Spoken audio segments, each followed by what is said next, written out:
On est de retour cette semaine avec notre collaborateur, le docteur en psychologie sportive, Sylvain Guimond, auteur et conférencier également, qui se joint à nous, Sylvain, pour parler peut-être des derniers mois dans le hockey, non seulement au Québec, mais je pense dans le monde en général. Ça a été des mois qui ont été occupés pour les bonnes raisons. Je pense qu'on a eu des discussions qu'on n'avait peut-être pas nécessairement eues dans les dernières années. Avant de rentrer un peu dans le détail de tout ça, puis d'avoir cette discussion-là avec toi, je serais curieux de te demander comment tu as vécu, toi, ces derniers mois, en tant que citoyen, en tant qu'observateur externe du hockey, des mois où il y a eu plein de changements à la gouvernance, il y a eu des changements au niveau des manières de fonctionner dans le vestiaire. Comment tu as vu ça?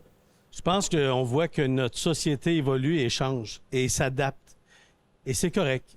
Pendant trop longtemps, on n'a rien dit, puis malheureusement, c'est pas parce qu'on a 10 mots qu'on consent. Faut qu'au contraire, maintenant, on voit les choses différemment.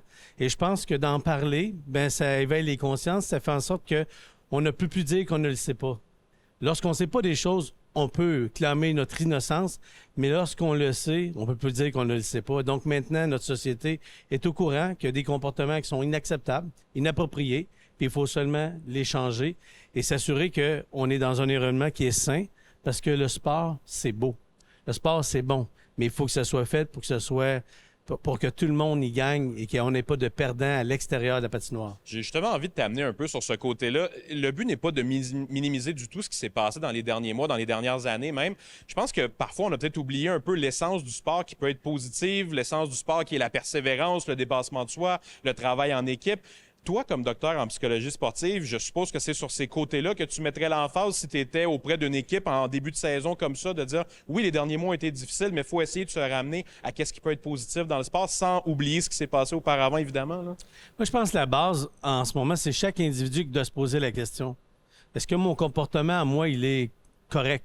Est-ce que je suis capable de dire les choses qui sont convenables? Est-ce que je peux être gentil envers les gens? Mais dans notre société d'aujourd'hui, c'est comme si on est gentil, c'est comme si c'était mal vu. C'est comme si on voudrait avoir quelque chose en retour. Mais je pense qu'il est grand temps que, comme individu, on soit capable de se dire des choses qui sont belles, qui sont correctes, et surtout de dire à ceux qui ont un comportement qui est inacceptable ou un langage inacceptable que ce n'est plus toléré. Mais on n'a rien dit, donc on a laissé faire les gens sans rien dire, donc on était un peu complices de ça. Aujourd'hui, on ne peut plus l'être. Donc, dans un vestiaire, aujourd'hui, il faut se tourner vers avoir du plaisir, un comportement qui est correct, puis faire en sorte que le sport, ça sert à développer des individus qui vont être capables de communiquer, des individus qui vont démontrer du leadership, des individus qui font en sorte qu'un jour, ils vont prendre le bagage qu'ils ont appris dans le monde du sport, puis ils vont l'appliquer aussi dans le monde de tous les jours. Et ça commence par le respect. Oui. Et c'est le respect.